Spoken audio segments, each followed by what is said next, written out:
Hey, everybody. Welcome to the Crowned and Brave podcast. This is the space for heart chats, reflective conversations about the journey of life, where we embrace the process and celebrate victories along the way. I'm Jenny, and as I navigate my own journey, I hope to meet you right where you are and encourage you with my experiences. I believe in the power of transparency. Scripture reminds us that we are saved by the blood of the Lamb and the word of our testimonies. And that's what drives me to step out in faith and share. Together, we'll explore what it means to embrace who God has called us to be, crowned and brave. So, what do you say? Let's do this together. You are crowned, you are brave, and this journey is ours to take. Let's go. Hey, y'all, it's Jenny, and we are back with another episode of the Crowned and Brave podcast. I am so excited for us to dive into today's conversation. Today, I had the opportunity of having an amazing dialogue with my good friend, Arianna Davis. But before we get into today's conversation, I want to take a moment to ground us. So recently, I bought the book Brave Enough to Be Broken by Toni Collier. I love her so much. And in her book, she shares this quote that I thought that would be really fitting for today. She says, "Healing and wholeness are what God wants for us. It's what he longs for. He wants us to go to him when we're hurting and allow him to step in with holy comfort. He wants nothing more than to show us the way from brokenness to hope, not because he needs us to or because it makes him feel better about himself, but because he genuinely wants to help us. I believe God wants healthy, healed, whole, and holy people walking around this earth." Guys, there are so many voices right now courageously creating space around what it means to be brave. People like Toni Collier and someone else that I love, Brené Brown, and others who are helping us name vulnerability, courage, and healing in honest ways. And I don't come to replace that work or compete with it. I come to add my own voice, my experience, and my testimony, and to create space for belonging for women who are walking out this journey in real time. And so this season of the podcast is rooted in becoming aware, becoming honest, becoming brave, not because we have it all figured out, but because we're willing to show up and let God meet us where we actually are. And this actually reminds me of the scripture in 2 Corinthians chapter 12, verse 9, that God says, "My grace is sufficient for you, for my power is made perfect in weakness." Paul goes on to say that he boasts in his weakness, not because they're easy, but because it's there that Christ's power rests on him. He says, "When I am weak, then I am strong." And that truth actually grounds today's conversation, because this episode is about what it looks like to live in the tension where faith and disappointment coexist, where healing is a process, and where bravery sometimes looks like staying present with the hurts instead of rushing past it.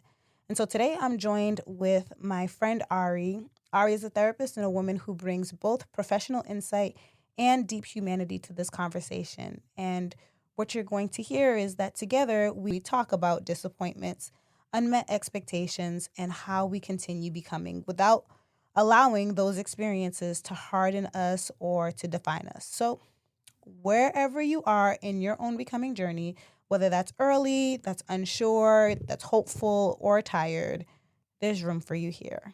I promise you, you belong here. Let's get into today's conversation. Hey, Crown community. Today we have a special episode with my dear friend, Arianna Davis. Yes. So excited to be here. Thank you, Ari, for coming on and just being a part of the Crown community. Yes, of course. I wouldn't want to be anywhere else. Oh, I love that. Yeah. Thank you so much. So I love that you're with us, and we've been friends for a little while now, maybe a couple years. Yeah.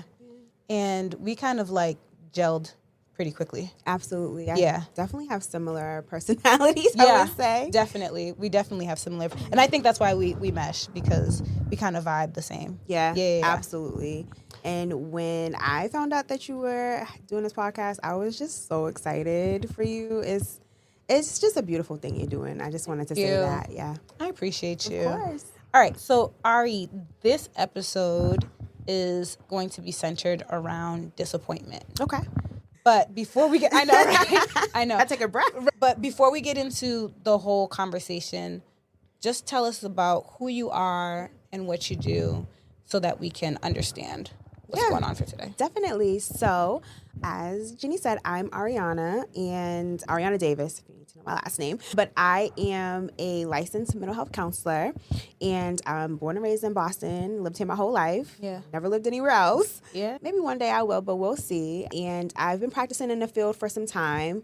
I am a Christian woman walking my faith through and through with Christ. And I've been a part of the same church as Jenny for about 2 years now. And that's how we've known each other. Yeah. So along with being really passionate about mental health, I'm also really passionate about faith and how to tie the two together because they are really important. It's really just been my passion to really have those kinds of conversations and really help people understand why faith and mental health need to be talked about more, and we really need to lean into that.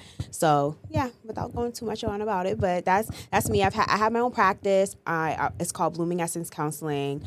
And I also am currently practicing seeing people that struggle with eating disorders. Yeah. So that is the work that I'm doing currently. I love that. Yeah. And I just love that you are, one, a motivator. Yeah. Love my church. And two, really into the mental health space. Yes. It's incredibly important that there are women of color that are in that space. Absolutely. That can speak to that representation, but also women of faith as well. And so the fact that you intersect in that way is really amazing. And I love that you will have a fresh perspective to really give us in this conversation. Yes, I'm excited for this conversation. Yeah. And so Ari and I have talked for quite some time, kind of preparing ourselves for this conversation today.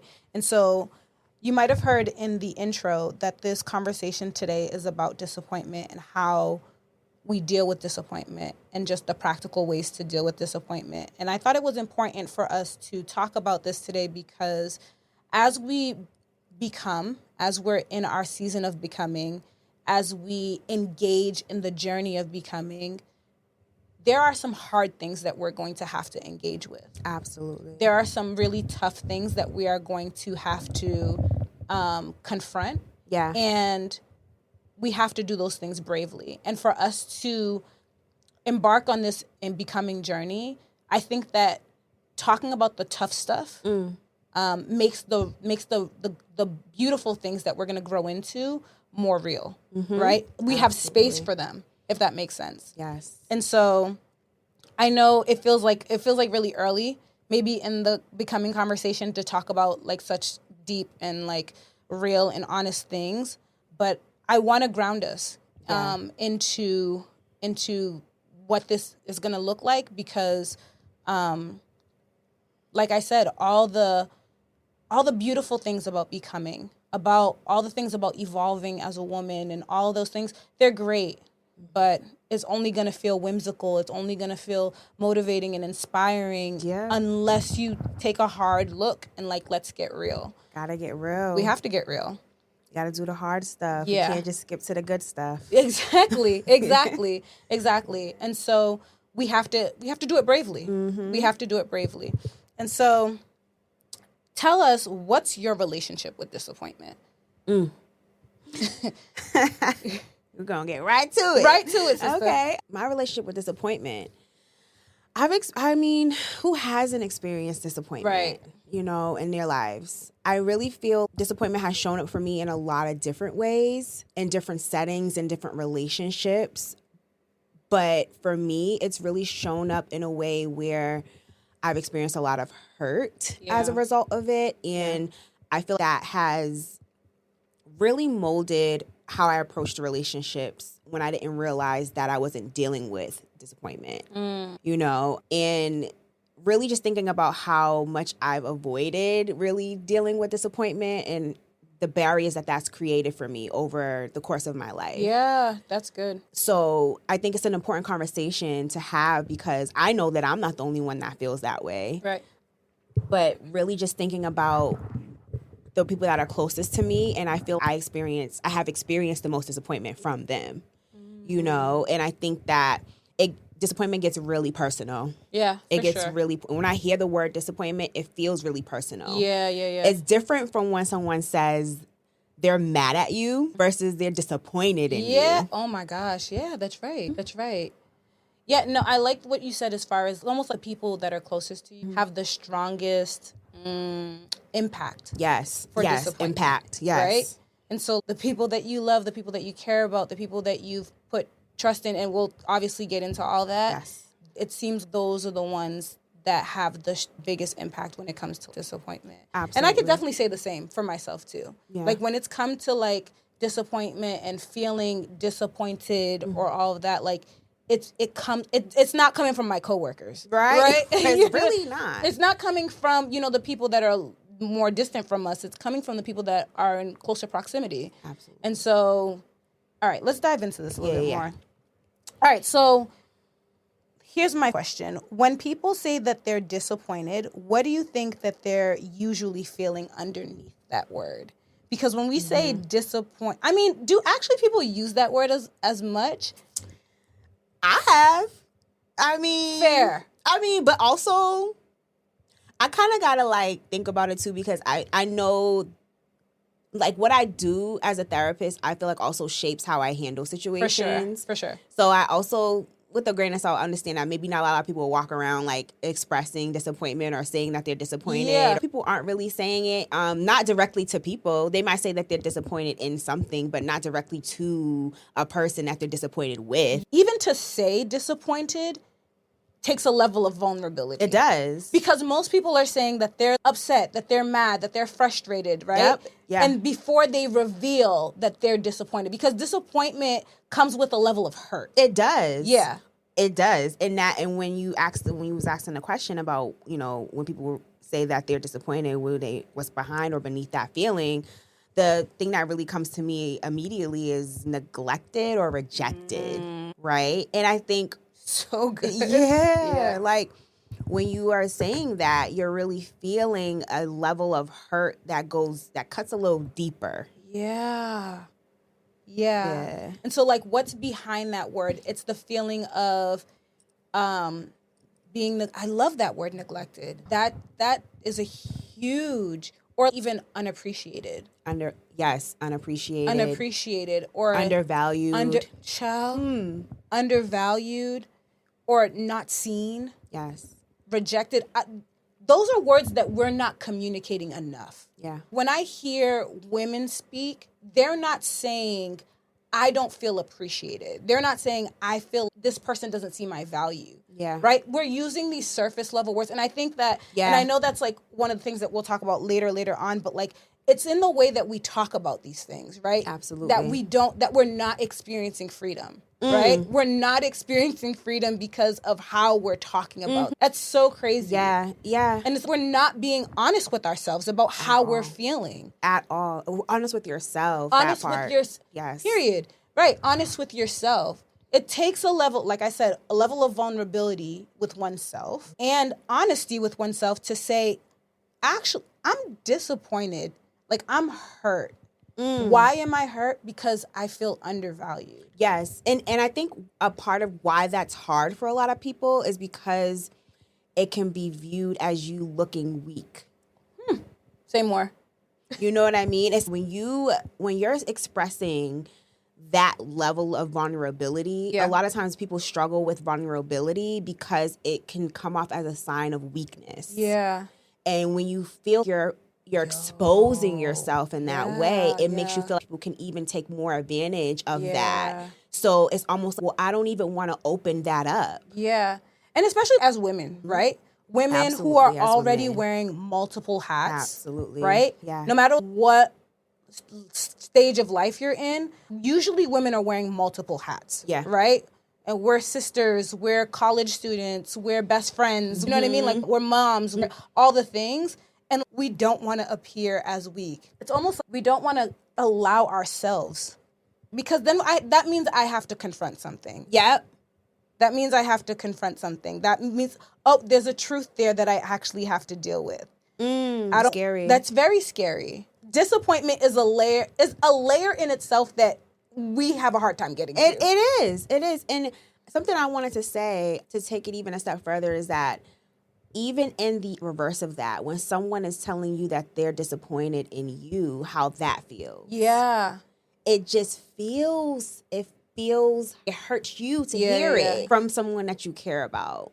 And sometimes people can't handle that, you know, and it can rupture a lot of relationships. For sure. So, but a lot of times we need to kind of expose these things to see if our relationships can sustain the rupture. Yeah, you know? that's so good. So I think it's important that sometimes we can be the ones disappointing people. Yeah. And I mean, we do. Yeah. Absolutely. All right. So what happens when disappointment gets unnamed? Because I said, or we kind of talked about already, it's hard for us to get to that place of like saying we're disappointed. Yeah, definitely. Right? So what happens when it goes unnamed? What do you think? I mean, I'm speaking for myself and from what I've seen from those that I care about and just, you know, people that I've worked with in my field. I know that it can cause people to get stuck in cycles, right? Just feeling you just keep going around and around the same issues and the same problems. Right. Not ever actually dealing with anything, right? It's just... That's so good. Yeah. That's true. And we get frustrated, and we don't really know why we're frustrated, but it's because we're holding ourselves back, essentially, by not calling that thing out. Yeah. And saying what it is. Because we're more afraid of essentially how it would feel than actually going through the process of dealing with it. You know what I mean? Yeah. It's a temporary discomfort, but we're not realizing that there's so much more on the other side of that. For sure. You know? For sure. Yeah. I think that when it goes unnamed as well, we stay in this place of victimhood. Yes. That's good. And we think that things are constantly happening to us. Wow. Our perspective is warped. And we're like, oh, so-and-so did this to me. So-and-so did that to me. Before we started, we were talking about even just that tense reaction of always waiting for the other shoe to drop. You know what I mean? Yes, like, anticipation. That anticipation that, something bad's about to happen, or I'm not going to get my way, or, this always happens to me, or... And that essentially is anxiety. Yeah, there it is. Yeah, it's anxiety. You're always approaching a situation expecting the worst, right? But that's a terrible way to live. It is a terrible way to live. It's not living.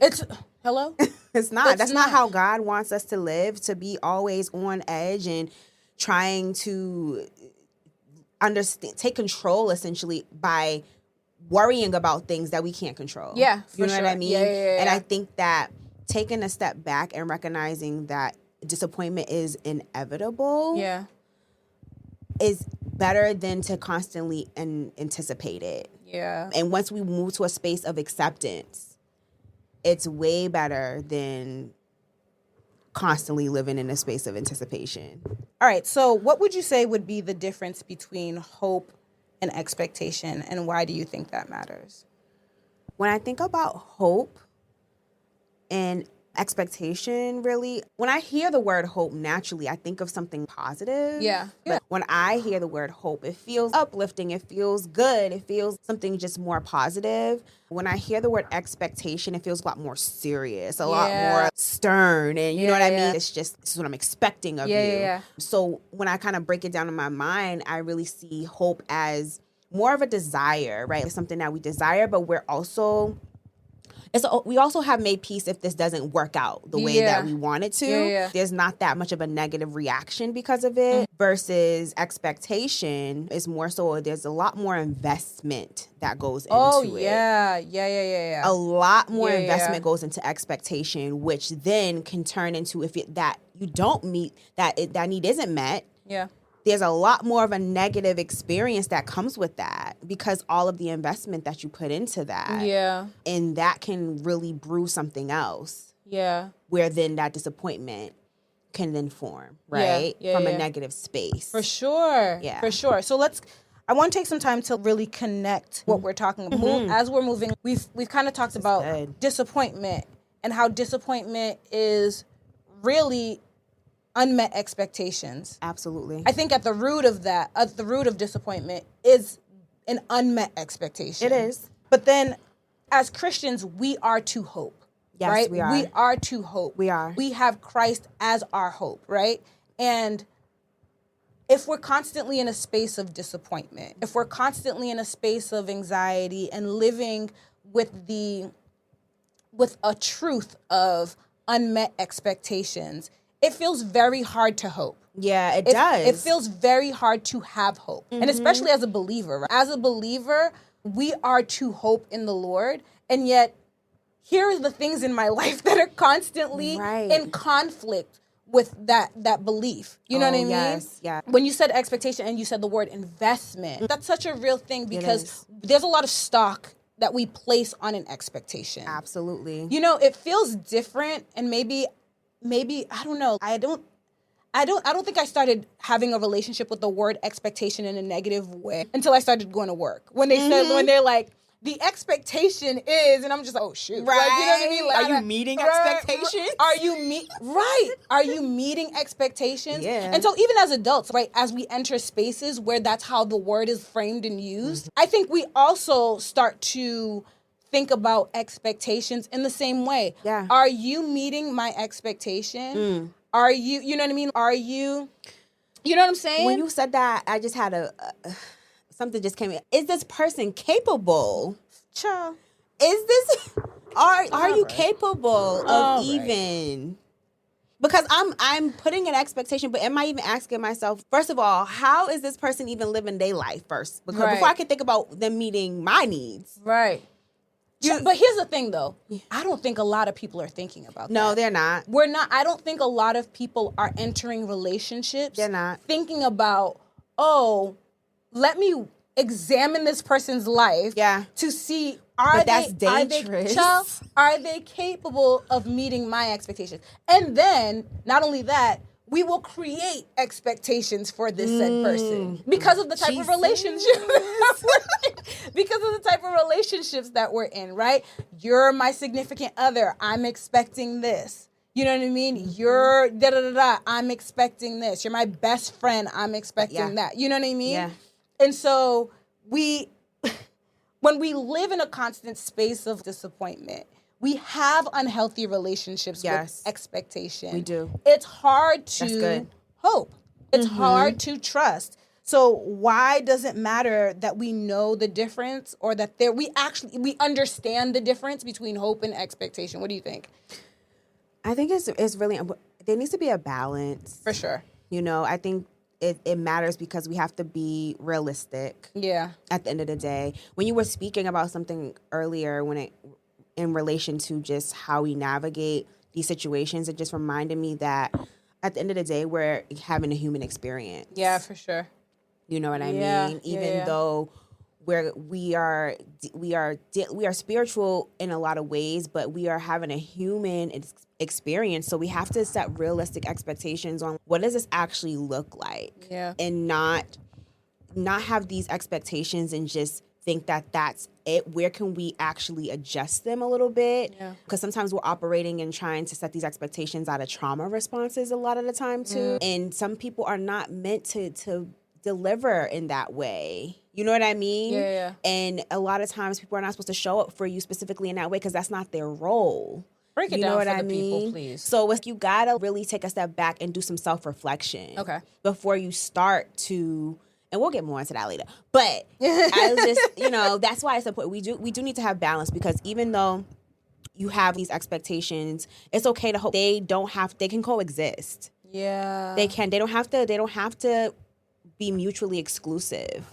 Wow. Yeah. Okay, so can you, I know this is not really what we planned for, but give me an example of what that could look like in a sister, not sisters biological, but like a sister friend type situation, like a best friend situation. Yeah, so I think a good example would be having a sister that maybe she's not showing up in the ways that you need her to. You want to spend more time with her.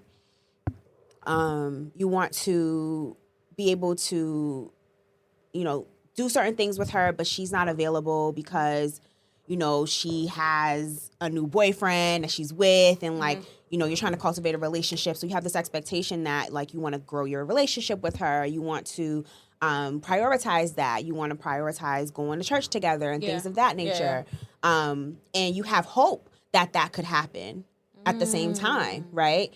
But then you're looking at her life, and she has had a history of not showing up for you in certain ways. She has a history of putting herself first, right? Yeah. She has a history of letting you down, or she has a history of in this space that she's in, not having the capacity to take on more than she already has going on. Yeah. But you have this expectation that she can show up for you in this certain kind of way. Yeah. Right? So now you have to adjust your expectations on how can I have a realistic conversation with this person to adjust my expectations that she may not be able to show up for me exactly the way that I want her to. Right. I can still keep hope that that's alive and it can happen one day. Sure. But right now, how can it look where we both can kind of maybe get our needs met here? Yeah. And I think that it's about sometimes compromising, but it has to be in a space where someone is willing to do that. And so how closely would you say connected is disappointment and unmet expectations? They're very closely connected. Yeah. I mean, I think it goes back to when you're talking about disappointment, you really are talking about people who are not meeting your expectations in some way, shape, or form. But also, can you be okay with that understanding without you building a resentment for that? Because I think that when we experience disappointment, the problem is that a lot of people don't know how to manage that disappointment. Yeah. So unmet expectations go unchecked. Yeah. And then now it's brewing something more. And I think, as you're saying that, I'm thinking about it in a marital context, about how many women might be in marital situationships or marital situations, I should say, not situationships. That's crazy. Marital situations where their expectations aren't being met. Yes. And they're sitting in seasons of disappointment because they don't know how to have conversations or don't have language in the conversation, don't have skills in the conversation to be able to communicate with their spouse.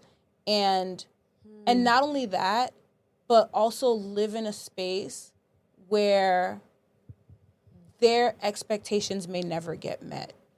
That is a space and opportunity to vocally say to God, can you help me to get there? You know what I mean? And really leaning in to having those conversations with God in that really vulnerable way. I think you got to learn to get vulnerable with God before you can sometimes get vulnerable with people. For sure. The skills are needed. The skills are absolutely needed. You can't just go into something thinking it's just going to come to you like that. Yeah. But it takes practice for sure. Yeah, it takes patience, practice. Yeah. As we're talking about unmet expectations, I'm thinking about how many people are living in a perpetual state of disappointment because of things that they can't communicate, or things that they're not willing to communicate, or things that they just don't have language to communicate. But there are so many times that we resist the other side of disappointment too. As women, I don't always see ourselves giving space to products of disappointment. Yeah. Like grief. Oh, yeah.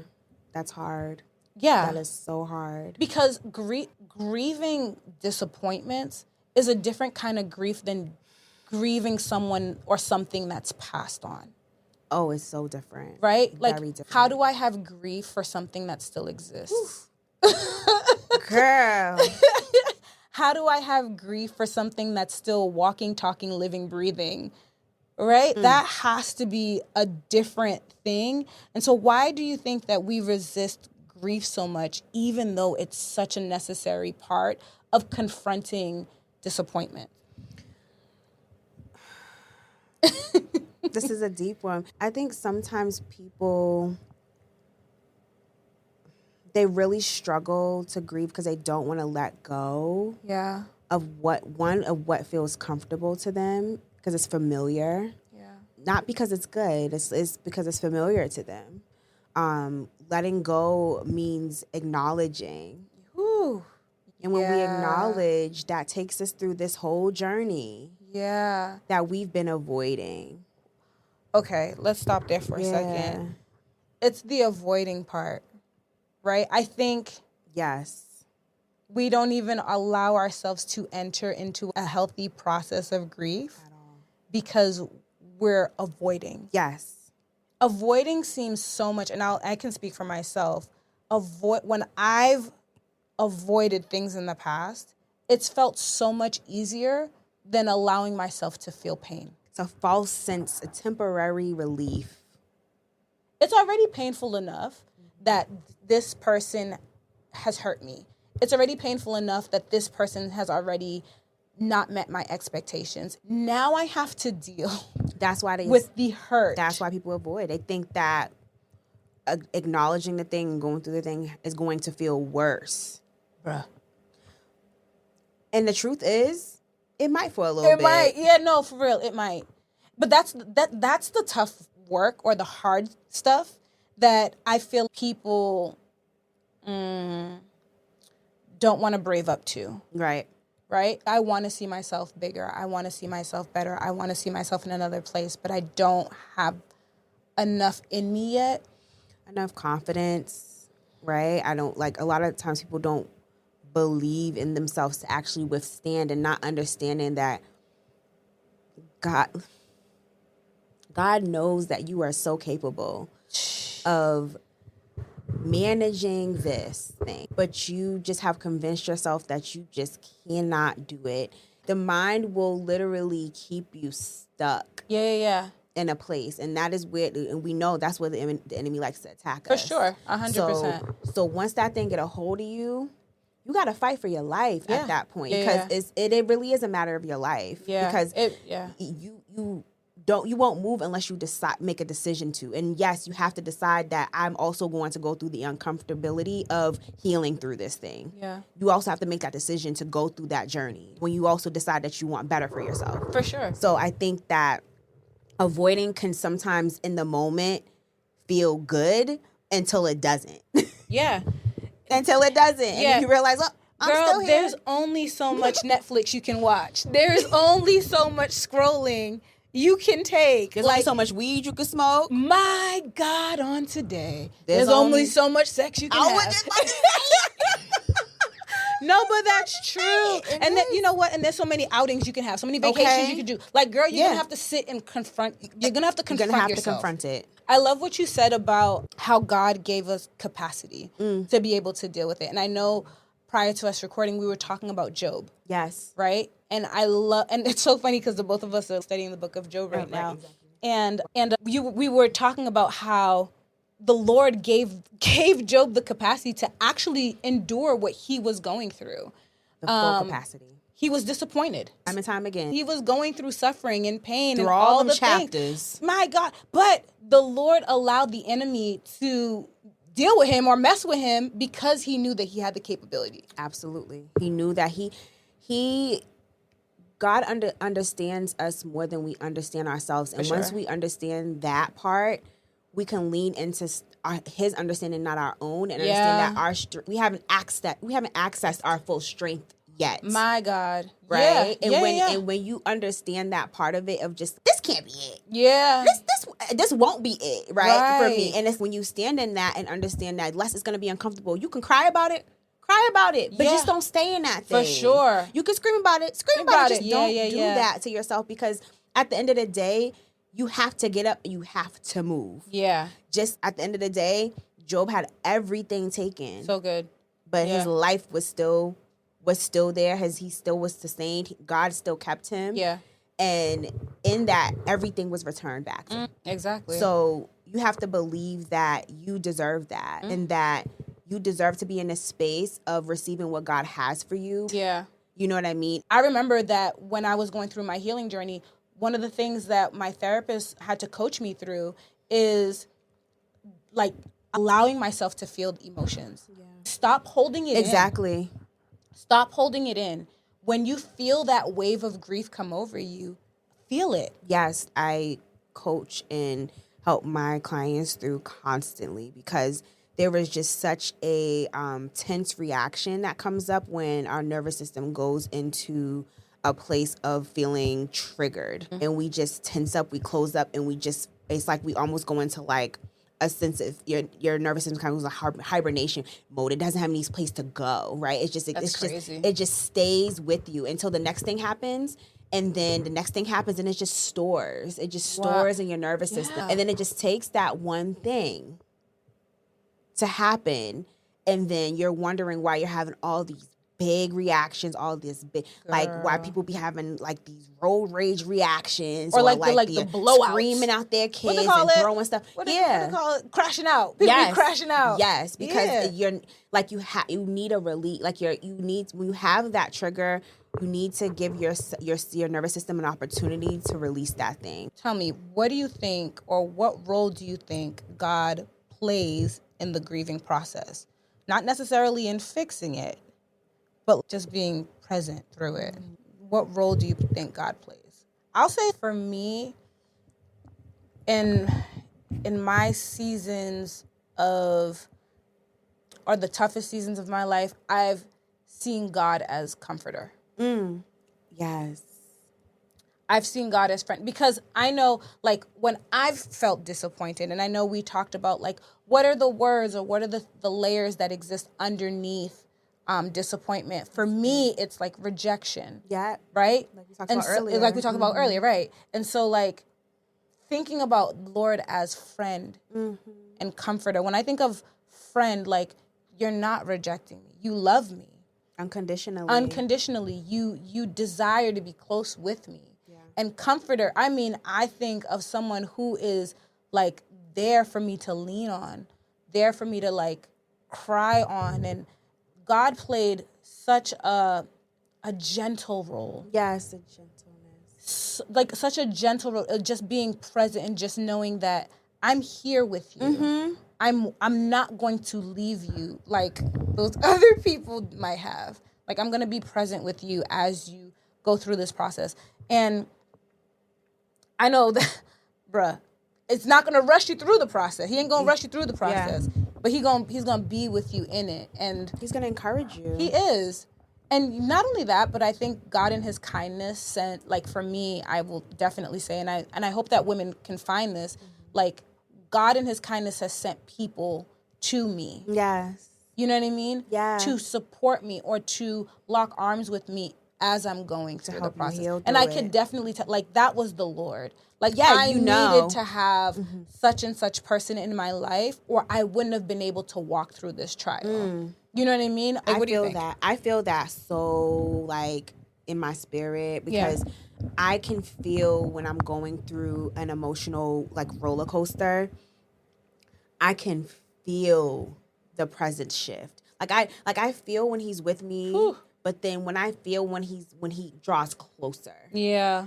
Because I feel like he's always with me. For sure. But then there's a proximity that I feel when I'm most vulnerable. And when he's that close to me, I'm no longer crying because I'm sad. I'm now crying because he's with me. Yeah. Oh, wow. That's and good. I feel it. Yeah. It's now like, oh my God. Yeah, no, that's a great way to. Yes. And that helps me feel relief. Yeah. And that is his way of helping us. It's like his presence is so, I'm getting like the spirit bumps right now. It's just like his presence is that strong that him just drawing closer relieves you. Yeah. Of that feeling that you just had. It's just like your attention is now on my present. I love that we've kind of shifted this into talking about the presence of God. And he is with us. He is. And so how does that release make space for peace? Even though, how about this? How does that release make space for peace even when circumstances don't change? You know, to be completely transparent, I've been through a lot of trauma. I've been through a lot of things in my life. And a lot of people say, Arianna, you carry yourself very well, and I'm super resilient, and I've been able to do a lot of those things because I realized that God has been with me For sure. this entire time. Yeah. That's the only reason. Even when I didn't even realize, or I wasn't even as close to him, I wasn't really walking in my faith as I am now, he was always with me. Yeah. So, and to be in this space where I'm now fully in a peaceful place in my life after dealing with my own disappointment around my relationship with my father, that is hard. Yeah. But what I will say is that the peace that comes with it is so worth it when you understand that you've done all that you could. You've done all that you could, and God has confirmed that for you, that you've done all that you could. Okay.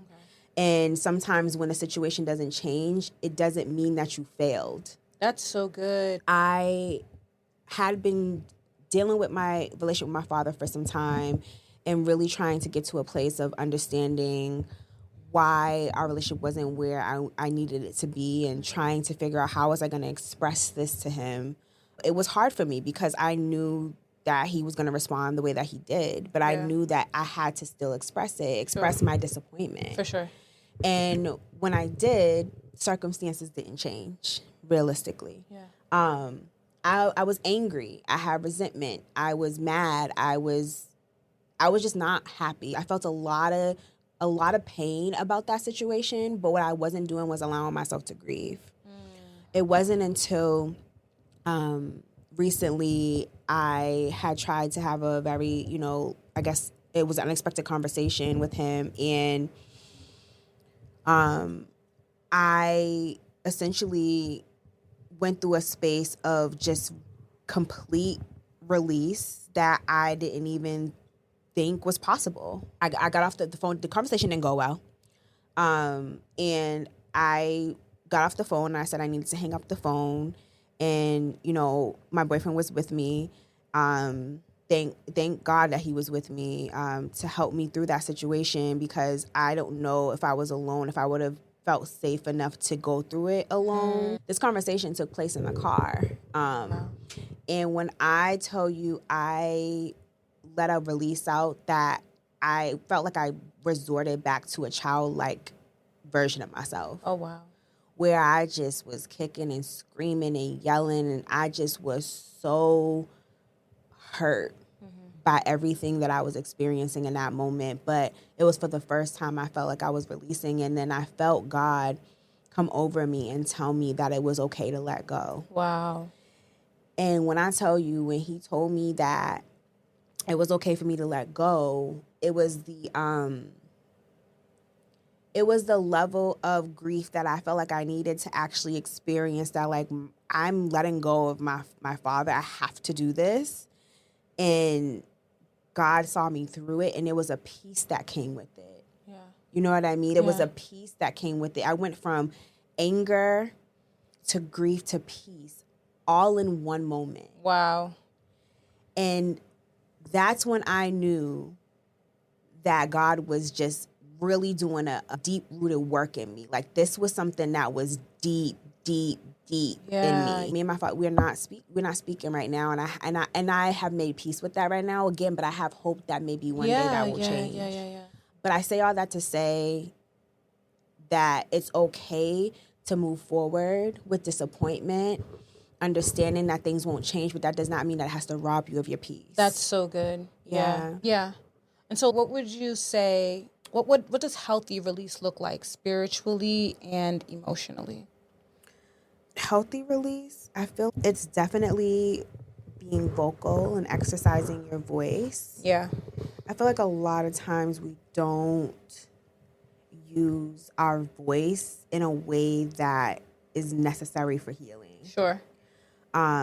We may use it to yell, to scream, but we don't exercise it in an intentional way to vocalize how, like, try to learn how to put things in words. Yeah. And actually how you feel. Yeah. That's so good. Yeah. Even just sitting with ourselves to, like, journaling is so dope, because in sitting with yourself, it's like you're revealing yourself to yourself. You know what I mean? Just letting the emotions like flow. Yeah. Oh, journaling is great because when it all lives in your head, in your mind, it has no place to go. Like it needs a place to kind of be, so you can like take a step back and I love see that. it. I love that. Yeah. But also too, like, it's that putting it down and walking away from it. And walking away. Like allowing yourself to be in a state of brokenness. Yeah. Allowing it. Yeah. You know what I mean? Yes, allowing it. Giving yourself that permission to be broken before the Lord. Ooh, yeah. And casting things down like at his feet. That's when surrender happens, right? Like surrender is a posture. It is absolutely a posture. Surrender is a decision.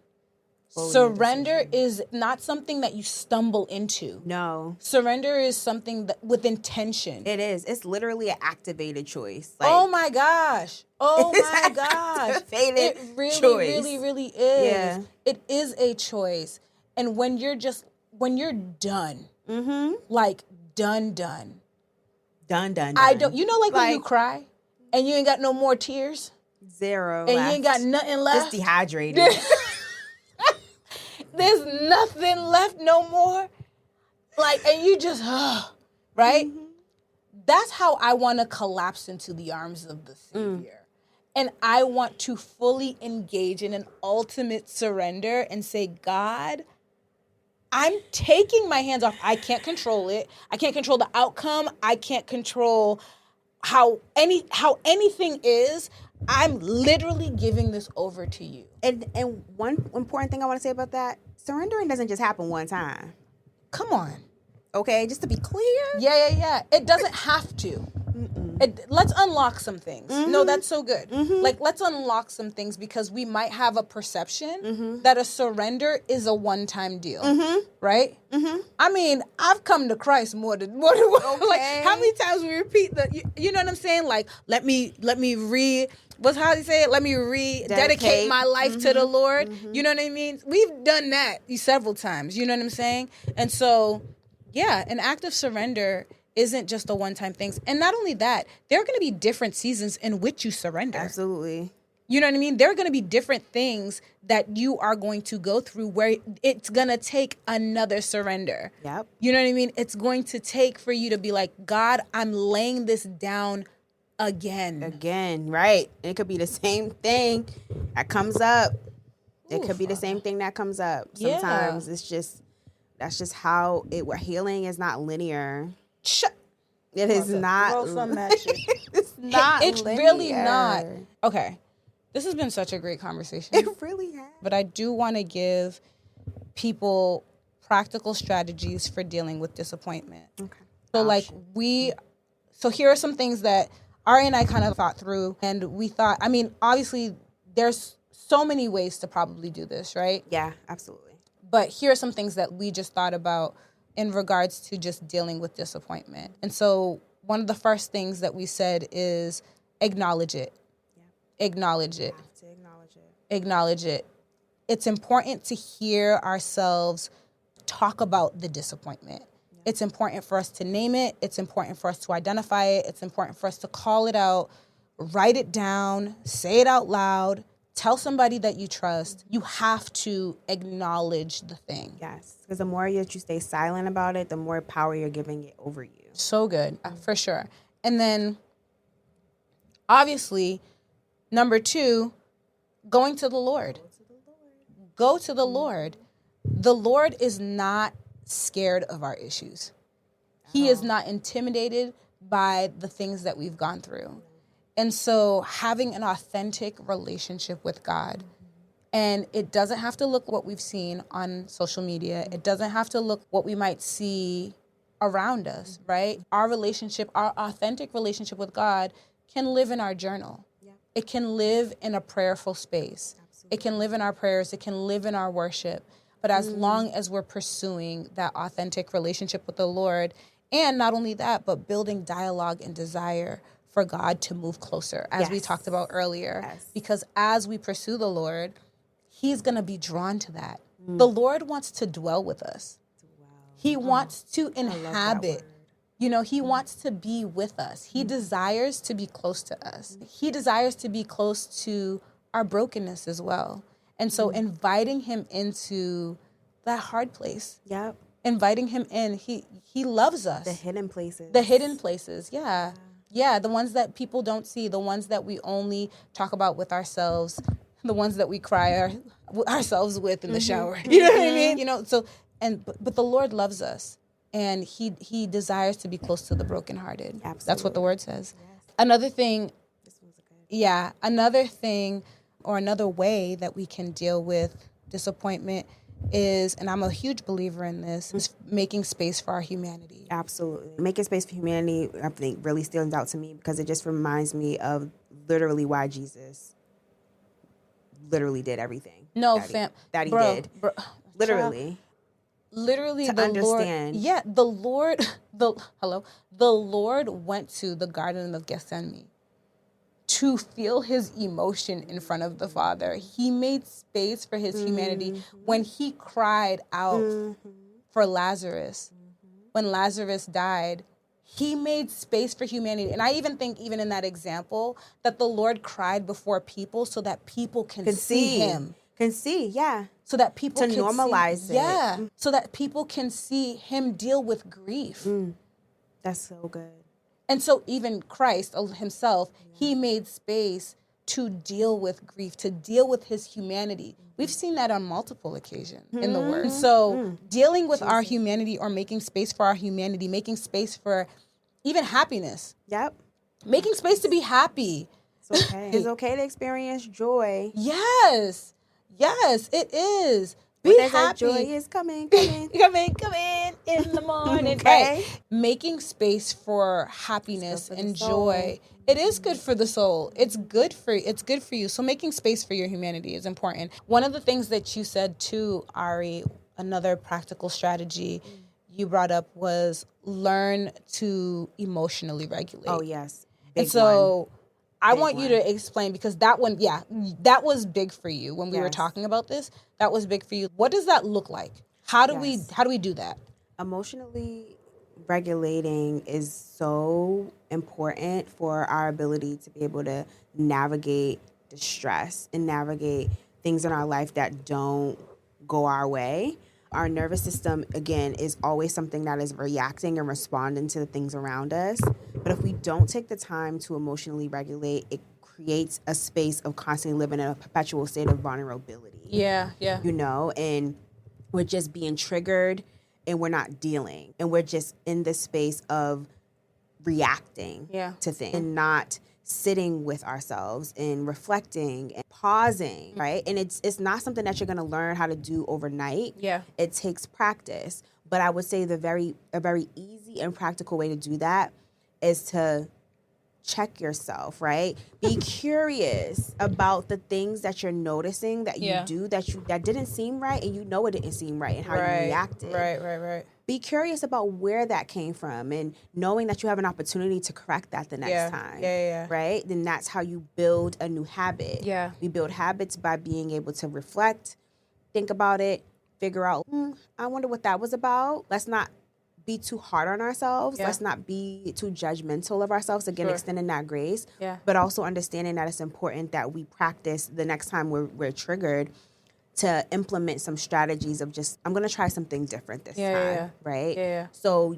when you're emotionally regulating, you're being called to respond to things in a more mature way. Yeah, for sure. And I think the last strategy that we want to share, and like I said, there's so many amazing strategies. But one of the last strategies, I have another one after this too, is to not allow your faith to fall victim to your circumstances.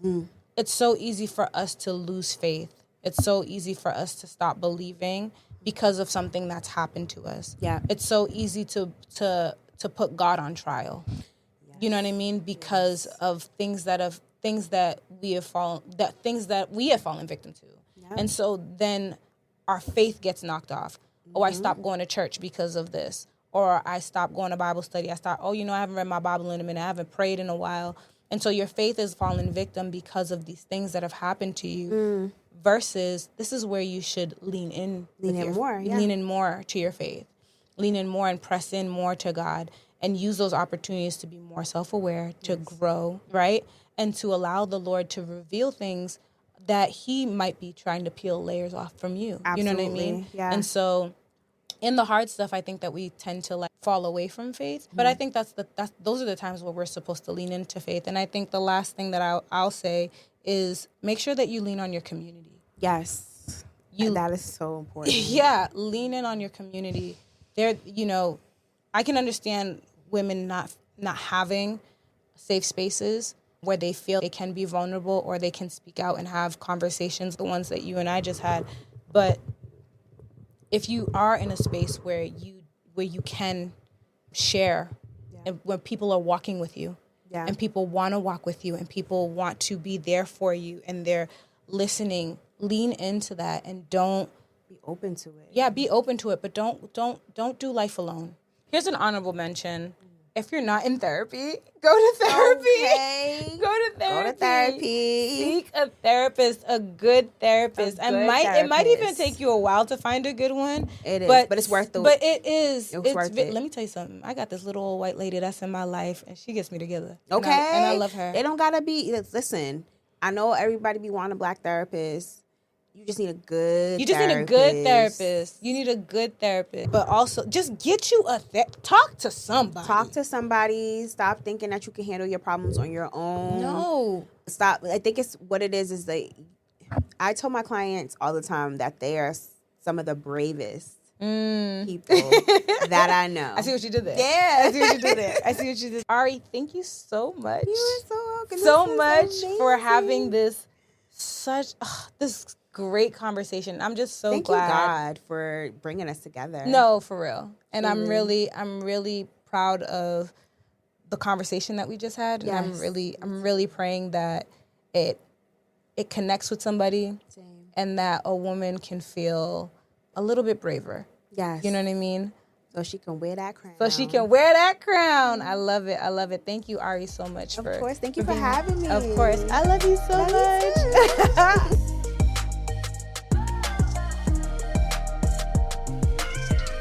Wasn't that such an amazing conversation? Big shout out to my girl, Arianna Davis, for coming onto the podcast to help us have this conversation around disappointment. As we close today's discussion, I just want to remind you of this. Becoming doesn't require rushing or pretending that you're okay. Bravery in this season might simply look like staying present and trusting that God's grace is enough. If this episode resonated with you, I'd love for you to share this with a sister and a friend who might need this reminder as well. And if you're able, leave a review on your podcast platform.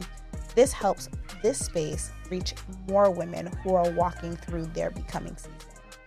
You can also stay connected with us on Instagram at CrownedXBrave for reflections, encouragement, and community along the way.